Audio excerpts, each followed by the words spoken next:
Tribes பார்வையாளர்களுக்கு வணக்கம். திருப்பரங்குன்றம் மலையில் உள்ள சிக்கந்தர் தர்காவிற்கு அருகில் தீபம் ஏற்றுவதை யாராலும் தடுக்க முடியாது அப்படின்னு ஒன்றிய கல்வி அமைச்சர் தர்மேந்திர பிரதான் சொல்லியிருக்கிறாரு. அது மட்டுமின்றி GR சுவாமிநாதனை பதவி நீக்கம் செய்யணும் அப்படின்னு சொல்பவர்கள் முட்டாள்கள் அப்படின்னு சர்ச்சைக்குரிய வகையில பேசியிருக்கிறாரு. Why? Those who are propagating this kind of theory, they are fool. ஏற்கனவே அவர் தமிழ்நாடு குறித்து பேசியது மிகப்பெரிய அளவில் சர்ச்சைக்கு வித்திட்டது. இப்ப இன்றைக்கு மீண்டும் ஒரு புதிய சர்ச்சையாக அவர் முட்டாள்கள்னு பேசியிருக்கிறாரு. இது குறித்து தான் நம்ம இன்னைக்கு விவாதிக்க போறோம். தர்மேந்திர பிரதானினுடைய இந்த பேச்சின் பின்னணி என்ன அப்படின்றதான் நம்ம இந்த வீடியோல பேச இருக்கிறோம். இது குறித்து நம்மிடையே விவாதிப்பதற்காக பத்திரிகையாளர் எழிலரசன் அவர்கள் இணைந்துள்ளார். வாங்க அவரோட பேசலாம். வணக்கம் சார். வணக்கம். தர்மேந்திர பிரதான் சர்ச்சைக்குரிய வகையில மதுரைக்கே போய் திருப்பரங்குன்றம் மலையில அதுவும் தர்காவுக்கு பக்கத்துல தீபம் ஏத்தியே தீர்வோன்றாரு. அது மட்டும் இல்லாம GR சுவாமிநாதனை பதவி நீக்கம் செய்யணும் அப்படின்னு சொல்றவங்க முட்டாள்கள் அப்படின்னு சொல்றாரு. அவருடைய கருத்தை பற்றி நீங்க என்ன நினைக்கிறீங்க? நீங்க சொன்ன செய்தியை நானும் பேப்பர்ல பார்த்தேன். நிறைய செய்தித்தாளில் அது இந்த செய்தி வரல, முட்டாள்கள்னு சொன்னது. ஊடகங்களும் மெயின் ஸ்ட்ரீம் ஊடகங்களும் சேட்டலைட் ஊடகங்களுமே அது விவாத பொருளாகல. விவாத பொருளா அது வரல. ஆனா அவர் என்ன சொல்லியிருக்காரு அப்படின்னா, கேட்ட கேள்வி ஒண்ணு. செய்தியாளர் சந்திப்புல போய் சாமி கும்பிடுறாரு. சாமி கும்பிட்டுட்டு மதுரையில வெளியே வரும்போது பேட்டி கொடுக்குறாரு. பேட்டியில அவங்க கேட்கிற கேள்வி இந்த திருப்பரங்குன்றத்தை பத்தி கேட்கும்போது, no one can stop lighting of தீபம் அப்படின்னு சொல்றாரு. அதாவது தீபம் ஏத்துவதை யாராலும் தடுக்க முடியாது அப்படின்னு சொல்றாரு. ஏற்கனவே அங்க தீபம் ஏத்தியாச்சு. தீபம் ஏத்தாமலா இருந்துச்சு. கார்த்திகை தீபம் அன்னைக்கு தீபம் ஏத்துனாங்க. இவர் என்ன பிள்ளையார் கோயில்ல எங்க பாரம்பரியமா ஏத்துறாங்களோ அங்க ஏத்தியாச்சு. வழக்கமா எங்க ஏத்துறாங்களோ அங்க ஏத்திட்டாங்க. ஆனா இவங்க என்ன கேக்குறாங்கன்னா, அந்த புது இடத்துல புது தூண்ல அதை ஏத்தணும் அப்படின்னு சொல்லி இவங்க கேக்குறாங்க. அவங்க எதுக்காக கேக்குறாங்க, அந்த நோக்கம் எல்லாமே நமக்கு தெரியும். ஆனா இதை சொல்லிட்டு அதுக்கப்புறம் கேக்குறாங்க, அந்த மாதிரி ஒரு தீர்ப்பு சொல்லியிருக்காங்க. அந்த நீதிபதியை பதவி நீக்கம் செய்யணும் அப்படின்னு சொல்லிட்டு தமிழ்நாட்டுல கோரிக்கைகள் வருது அப்படின்ற அந்த கேள்வி கேட்கும்போது, அவர் அந்த கேள்விக்கு பதில் சொல்லணும். இது மாதிரி கேட்குறாங்க, அது கேட்பது முறையற்றது அப்படின்னு சொல்லலாம். ஆனா இவர் என்ன பதில் சொல்றாரு அப்படின்னா, those who are propagating this kind of theory are fools அப்படின்றாரு. அது என்ன தியரி அப்படின்னு நமக்கு தெரியல. கேள்வி நீதிபதியை பதவி நீக்கம் சொல்றாங்களே, அதுதான் கேள்வி. அதுக்கு அந்த நம்மளே அசர வைக்கிற மாதிரி பதில் சொல்லுவாரு. அது இங்க புரியாது, அங்க போய் யோசிச்சு பார்த்தாதான் புரியும் அப்படின்னு சொல்லுவாங்கல்ல, அந்த மாதிரி அவர் ஒரு பதில் சொல்றாரு. என்ன சொல்றாருன்னா, Can you deny the existence of Ramanathaswaram? Can you deny the existence of Minakshima, Lord Shiva from Tamil Nadu? Can you remove the cultural ethos of Tamil language and Tamil literature? Can you remove Tirukarur from the society? அந்த ராமேஸ்வரன்ற பேரே அவருக்கு சொல்ல தெரியல. அவர் Tamil culture லிட்ரேச்சர்லாம் நமக்கு பாடம் எடுக்கிறாரு. ஆனா அது ராமநாதேஸ்வரம் அப்படின்றாரு அந்த அவருடைய பேட்டியில. அதுக்கப்புறம் நீங்க மீனாட்சி அம்மனை இல்லைன்னு சொல்ல முடியுமா, லார்டு சிவாவை இல்லைன்னு சொல்ல முடியுமா? எதுக்கு ஒன்று ஒன்றா தனித்தனியாக கேட்கறதுக்கு? ஒட்டுமொத்தமாக எல்லாமே கேட்கலாமே. 33 கோடி தேவர்கள் இல்லைன்னு சொல்ல முடியுமா? 48,000 ரிஷிகர்கள் இல்லைன்னு சொல்ல முடியுமா?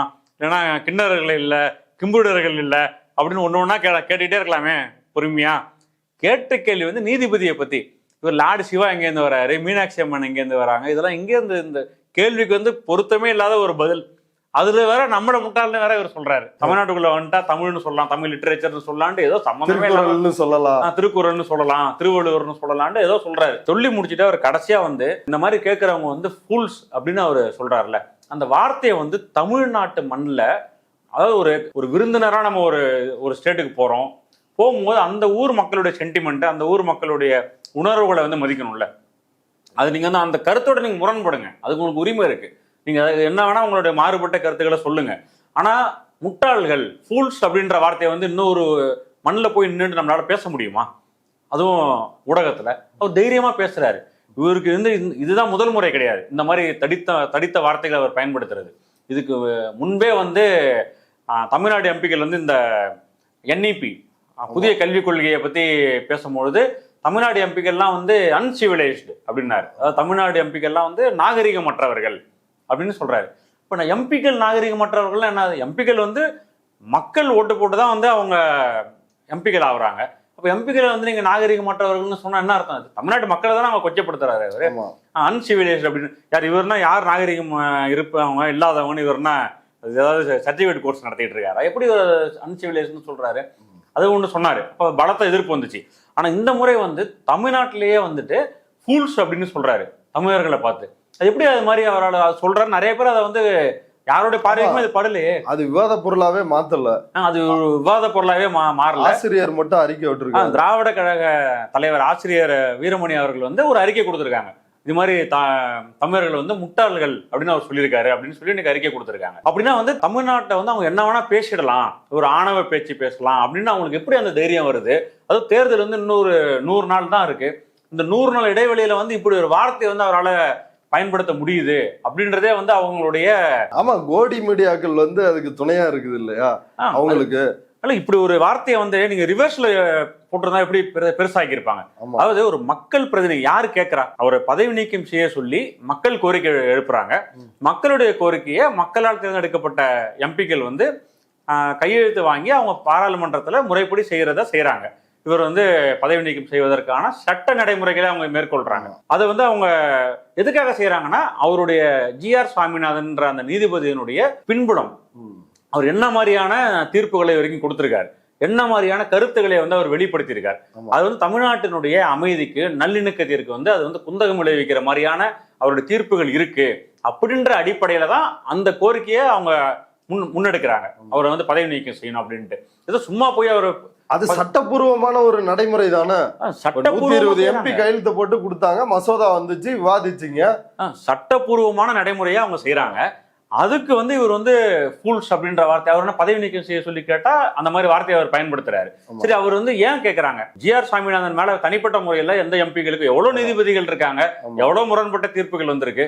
இந்த ஒரு நீதிபதி மேல வந்து எதுக்காக வந்து கேட்கறாங்கன்னா, இவர் இந்த திருப்பரங்குன்றம் விஷயத்துல வந்து அவர் நடந்துகிட்டது நம்ம எல்லாருக்கும் தெரியும். இவரே போய் கோர்ட்ல, ஓபன் கோர்ட்ல வாஞ்சநாதன் நம்மகிட்ட பேட்டியிலே சொன்னார் அட்வொகேட். அதாவது நான் போய் அந்த தூணை வந்து பார்த்துட்டு வருவேன், யாரும் வரக்கூடாது அப்படின்னு சொல்லிட்டு, நான் ஓபன் கோர்ட்ல தானே சொன்னேன், நீங்களாம் ஏன் வரல? இவரா போய் பார்த்து அது தீபத்தூண், ஒரு சர்வே தூண்றாங்க, அதை தீபத்தூண் இவரா முடிவு பண்ணி வந்து எவ்வளவு பெரிய, அதாவது அந்த தீபத்தூண் சொல்றாரு, தீபம் ஏத்த சொல்றாரு. அதுக்கான அடுத்த கட்ட நடவடிக்கை தமிழ்நாடு அரசு வந்து அவங்க ஏற்கனவே வழமையா எங்க ஏத்துறாங்களோ அந்த இடத்துல ஏத்திட்டாங்க தீபத்தை. அந்த பிரச்சனை அந்த கார்த்திகை தீபம் நாளன்னைக்கு முடியுது. ஆனா இவர் அதுக்கு என்ன பண்றாருன்னா, அவங்களுடைய கோர்ட் பாதுகாப்புக்கு இருக்கிற CISF, அவங்க பேர் என்ன, ஒன்றிய தொழிலக பாதுகாப்புக்காக இருக்கக்கூடிய அவங்க இண்டஸ்ட்ரியல் செக்யூரிட்டி ஃபோர்ஸ் தான், சென்ட்ரல் இண்டஸ்ட்ரியல் செக்யூரிட்டி ஃபோர்ஸ் தான் அதோட பேரு. அவரை கொண்டு போய் வந்து கோயிலுக்கு பாதுகாப்புக்கு இவர் அனுப்புறாரு. கோயில் என்ன தொழிற்சாலையாது? அங்க எதுக்கு இவர் அனுப்புறாரு? நீதிமன்ற பாதுகாப்புக்கு அவங்க வந்து அவங்க வேலை அவங்க செய்யறாங்க. நீதிமன்றத்தை வந்து பாதுகாக்க போய் முருகன் கோயில்ல போயிட்டு பாரத் மாதா கி ஜெய், ஜெய் ஸ்ரீராம், இதெல்லாம் அதாவது அவங்க நோக்கம் வந்து பக்தியா இருக்கும் போது இந்த மாதிரி முழக்கங்கள்லாம் அதுல வராது. அது முருகன் கோயில். அவங்க வந்து இப்படி முழக்கம் போடுறாங்க. ரெண்டாவது, மாநில உரிமையே வந்து மீறி தமிழ்நாடு போலீஸ் இருக்கு. எதுக்கு இருக்காங்க? சட்டம் ஒழுங்கை பாதுகாக்கிறதுக்கு அவங்க இருக்காங்க. சட்டம் ஒழுங்கே வந்து தமிழ்நாடு அரசுடைய அதிகாரத்துக்கு உட்பட்டது. நீங்க வந்து அங்க போயிட்டு CISF அனுப்பி நாங்க பாத்துக்கிறோம் அப்படின்னா, சட்டம் ஒழுங்கு சீர்குலைஞ்சுன்னா நீங்க CISF வச்சு பாத்துப்பாங்களா? அவங்க என்ன நினைக்கிறாங்கன்றது அது புரியல. இல்ல இந்த விவகாரத்துல அமைச்சர் வந்து இப்ப இந்த வழக்கு இன்னும் விசாரணையில இருக்குது. அடுத்து 9ஆம் தேதி மீண்டும் GR சுவாமிநாதன் வந்து இந்த வழக்கை வந்து விசாரிக்க போறாரு. இப்ப அப்படி இருக்கிற சூழல்ல நோ ஒன் கேன் ஸ்டாப் அப்படின்னா என்ன அர்த்தம்? யாராலையும் தடுக்க முடியாது அப்படின்னா அது ரொம்ப முக்கியங்க. இந்த விஷயத்தை பொறுத்த வரைக்கும் வழக்கு வந்து நீதிமன்றத்துல விசாரணையில இருக்கு. அதை பற்றி நாங்க வந்து கருத்து சொல்ல முடியாதுன்னு ஒரு பொறுப்பான இடத்துல இருக்கக்கூடிய ஒரு ஒன்றிய அமைச்சர் சொல்றதுதான் சரியா இருக்க முடியும் தமிழ்நாட்டுக்கு வந்துட்டு. இங்க வந்துட்டு யாராலும் வந்து தீபம் ஏத்துறதை தடுக்க முடியாது அப்படின்னு சொல்றது வந்து வழக்கு என்ன, வழக்கோடைய இது என்ன? இப்போ வந்து ஒரு நீதிமன்றத்துல விசாரணையில் இருக்கக்கூடிய ஒரு விஷயத்த வந்து நாங்க வந்து செஞ்சே தீர்வோம் அப்படின்னு நீங்க சொல்றீங்கல்ல. அப்ப தமிழ்நாடு அரசு நீங்க என்ன கேக்குறீங்க? நீதிமன்ற தீர்ப்பை மதிக்கணும்னு சொல்லி கேக்குறீங்கல்ல. அப்ப அது உங்களுக்கு பொருந்தாதா? நீதிமன்றம் தீர்ப்பு வர வரைக்கும் வெயிட் பண்ண வேண்டியதானே? நீதிமன்ற தீர்ப்பு என்ன சொல்லுது, அதன்படி நாங்க நடவடிக்கை எடுப்போம்னு சொல்றதுதான் வந்து முறையா இருக்க முடியும். தமிழ்நாடு அரசு என்ன சொல்லுது? நாங்க ஏற்கனவே இருந்த 2 நீதிபதிகள் தீர்ப்பு தான் நாங்க வந்து நடைமுறைப்படுத்துறோம் அப்படின்னு அவங்க சொல்றாங்க. அவங்க சட்டப்பூர்வமா தான் அவங்க செஞ்சிருக்கதை அவங்க சொல்றாங்க. நீங்க வந்து நாங்க ஏத்தேத்திடுவோம் அப்படின்னு சொல்றது வந்து எப்படி அது சரியா இருக்க முடியும்? அப்போ வந்து ஒரு ஆணவமான பேச்சு இல்லையா? அது வந்து அப்படி செய்யும் பொழுது அந்த விஷயத்தை நீங்க செஞ்சீங்கன்னா எவ்வளவு பெரிய கலவர சூழல் வரும். அந்த கலவரத்தை தூண்டுற மாதிரியான ஒரு ஆணவ பேச்சு, வெறும் ஆணவ பேச்சு கிடையாது. இந்த பூர்ணச்சந்திரன், தீக்குளித்து இறந்த பூர்ணச்சந்திரன் தீபம் ஏத்தணும், அவருடைய குடும்பத்தாரை தர்மேந்திர பிரதான் வந்து சந்திச்சிருக்கிறாரு. தமிழ்நாட்டுல வந்து எவ்வளவு பேர் வந்து எவ்வளவு போராட்டங்கள்ல உயிர் நீத்திருக்காங்க. தமிழ்நாட்டுக்குன்னு பெரிய வரலாறு, போராட்ட வரலாறு எல்லாமே இருக்கு. இவங்க யாரை போய் சந்திக்கிறாரு இவரு? அவரு வந்து ஒரு ஒரு பூரணச்சந்திரன்றவர், அவர் இதுக்காக இறந்ததாக சொல்றாங்க. நமக்கு அதோடைய பின்புலம் தெரியாது. ஆமா, ஆனா அவங்க குடும்பத்தாரே வந்து இதை வச்சு அரசியல் பண்ணாதீங்க அப்படின்னு அர்ஜுன் சம்பத், முருகன்ஜி எல்லாம் அவங்க வீட்டுல போராட்டத்துக்கு உட்கார்றவங்களை வந்து கிளப்பி விட்டாங்க. இவர் வந்து அவங்க வீட்டுக்கு போயிட்டு அவங்கள பார்த்து ஆறுதல் சொல்லிட்டு வந்து நீங்க இந்த மாதிரி ஒரு இது சொல்றீங்கன்னா, நீதிமன்றத்தை நீங்க முதல்ல மதிக்கிறீங்களா?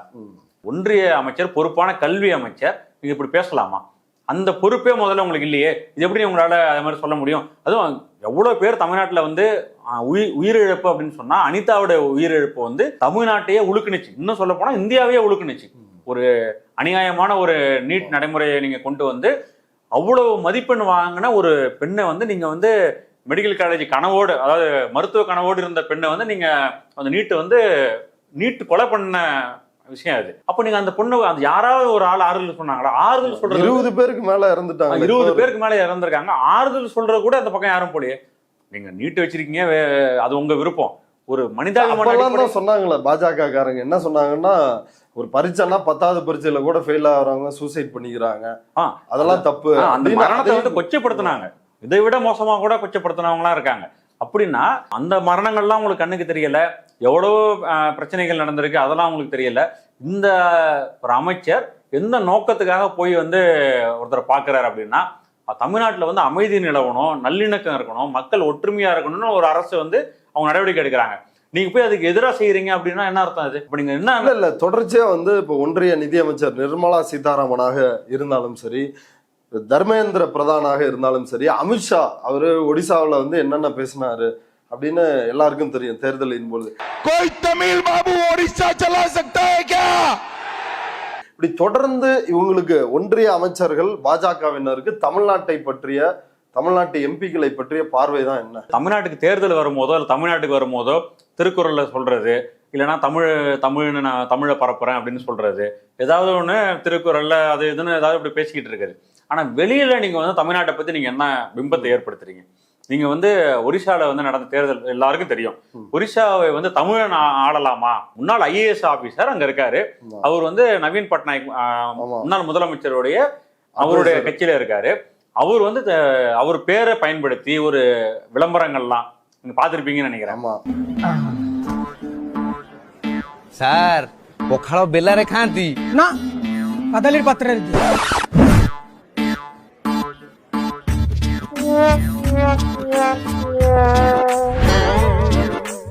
कौन या हाथ ओडिशा को टेकी देबे नहीं ना?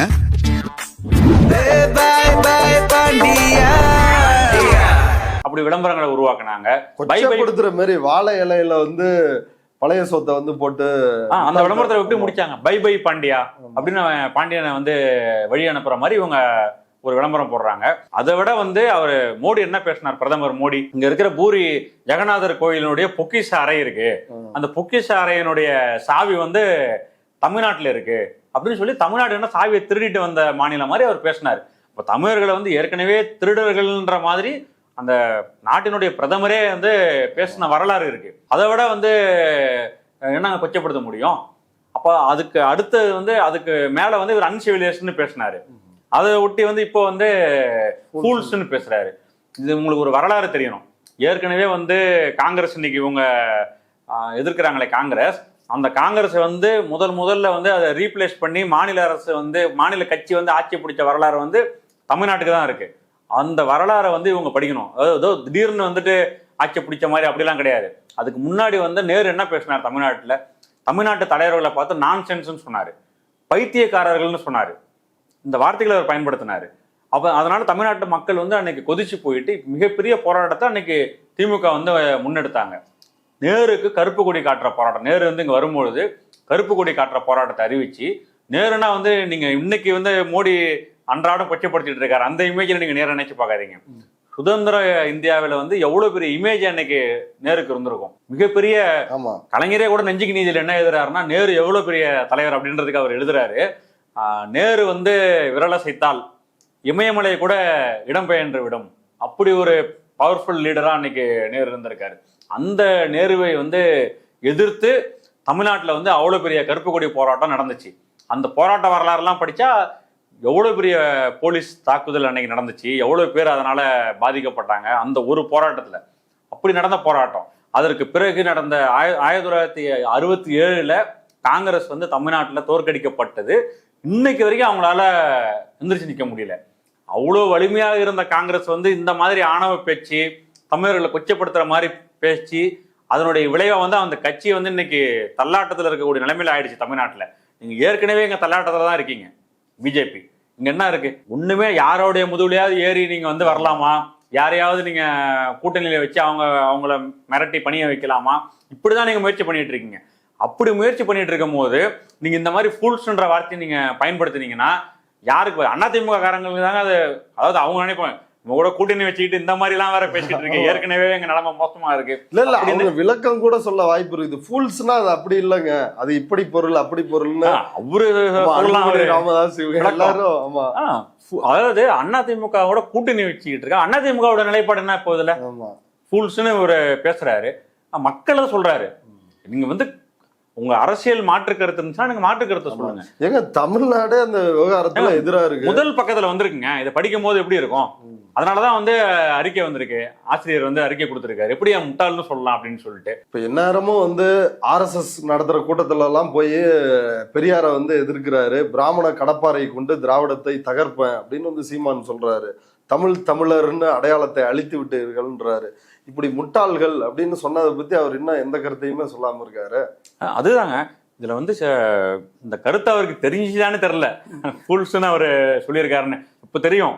தெரிஞ்ச பிறகு அவர் என்ன ரியாக்ட் பண்றாருன்னு பார்ப்போம். ஏன்னா வந்து இது இன்னும் ஒரு விஷயம், இந்த திருப்பரங்குன்றம் விஷயம் நடக்கும் பொழுது அதை பத்தி நான் கருத்து சொல்ல மாட்டேன் அப்படின்னு சொல்லி ஒரு கட்சி தலைவர் அமைதியாவே இருக்காரு. அது வந்து ரொம்ப சர்ச்சை ஆயிடும், நான் பேசக்கூடாது அதை பத்தி அப்படின்னு வந்து நடிகர் விஜய் வந்து அதை பத்தி எந்த கருத்தும் சொல்லல. அது பரவாயில்ல, அது வந்து அவரு என்ன காரணத்துக்காக அமைதியா இருக்கட்டும். இப்போ வந்து முட்டாள்கள்னு சொல்லியிருக்காரு தமிழர்களை. தெளிவா அதுல அந்த வார்த்தை இருக்கு.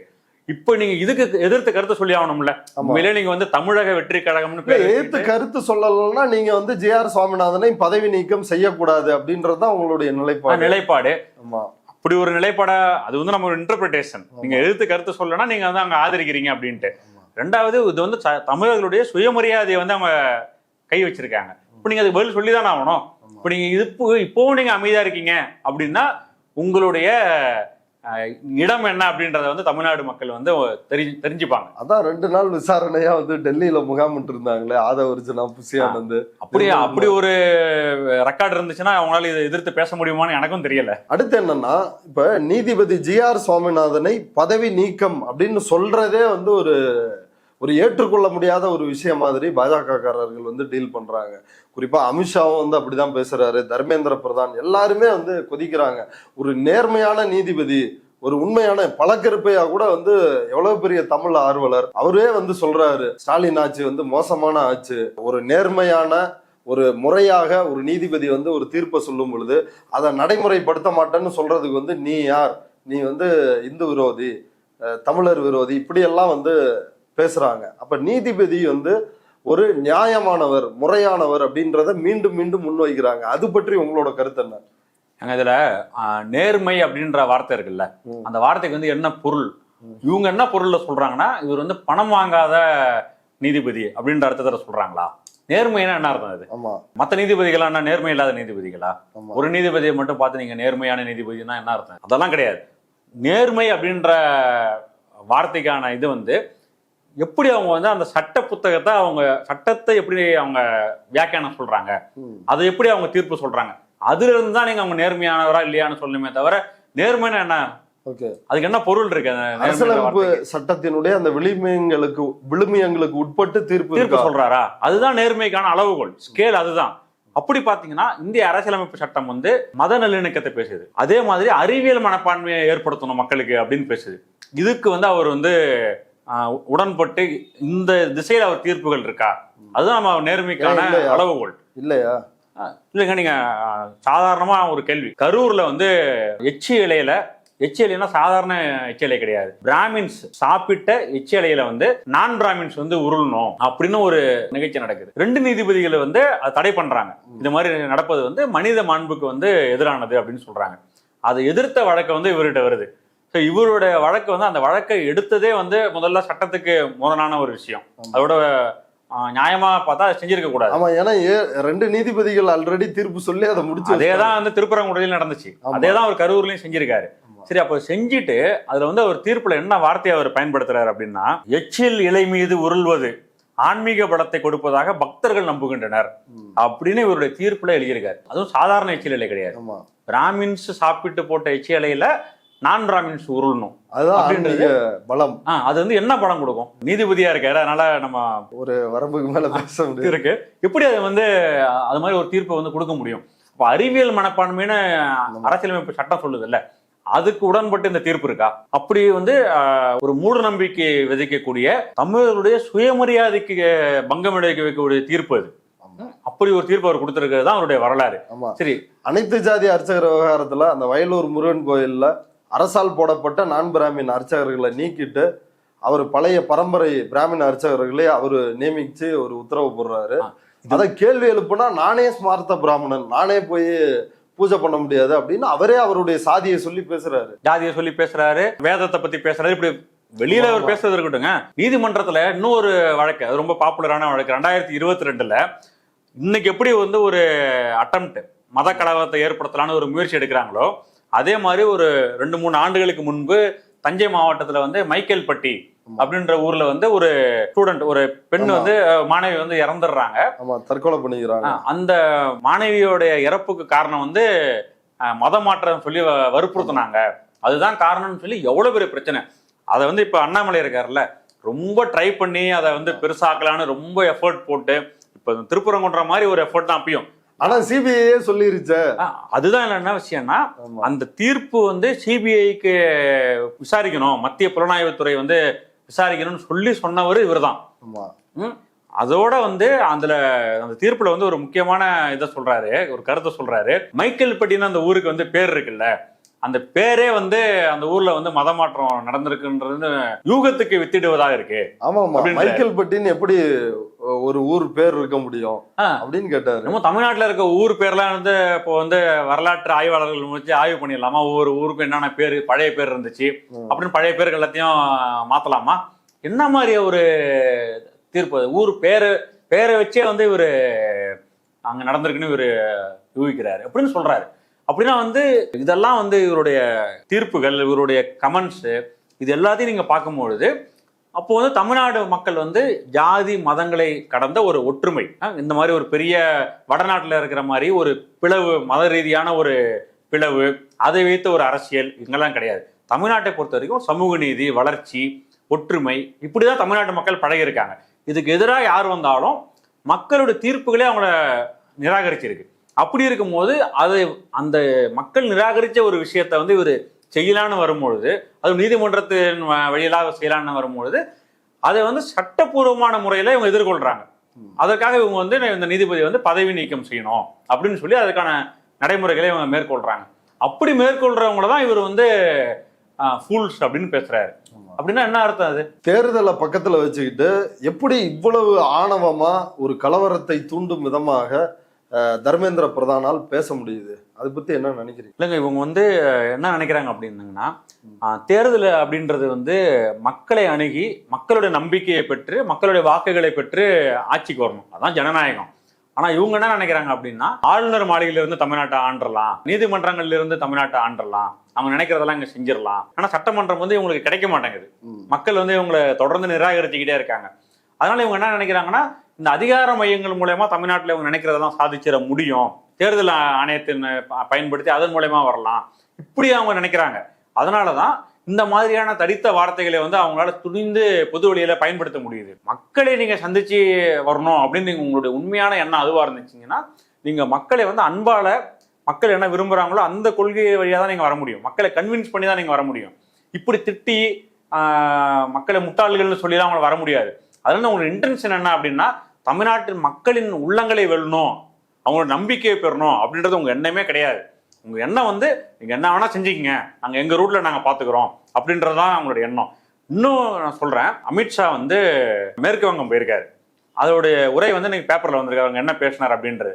அது என்ன சொல்றாருன்னா, கட்சிக்காரங்களுக்கு வந்து மேற்கு வங்கத்துல ஆட்சியை பிடிக்கணும் அப்படின்றது அவருடைய எண்ணம். இங்க வந்து உங்களுக்குள்ள நீங்க எந்த பிளவும் இருக்கக்கூடாது, எல்லாரும் ஒற்றுமையா நீங்க வேலை பார்க்கணும் அப்படின்னு கட்சிக்காரங்கள்ட்ட அங்க பேசுறாரு. உங்க கட்சிக்காரங்க நீங்க ஆட்சியை பிடிக்கிறதுக்கு எல்லாம் ஒற்றுமையா பிளவுகள் இல்லாம நீங்க வேலை பார்க்கணும்.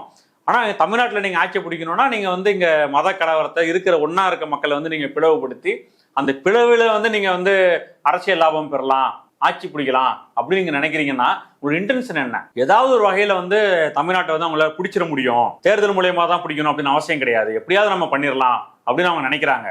ஆனா ராகுல் காந்தி வந்து சொன்னார் இல்லைங்களா, நீங்க எவ்வளவு வருஷம் ஆனாலும் வந்து உங்களால தமிழ்நாட்டில் வந்து உங்களால ஜெயிக்கவே முடியாது அப்படின்னு சொல்லிட்டு. அதுதான் வந்து 2026லயும் தமிழ்நாட்டு மக்கள் வந்து அதை தான் செய்ய போறாங்க. அதுக்கான விஷயத்தை வந்து எளிமைப்படுத்துறது தான் வந்து தர்மேந்திர பிரதானுடைய பேச்சு. ஓகே, இவ்வளவு நேரம் நம்முடைய பார்வையாளர்களுக்காக நேரத்தை ஒதுக்கி கருத்துக்களை பகிர்ந்துட்டதுக்கு ரொம்ப நன்றி. நன்றிங்க.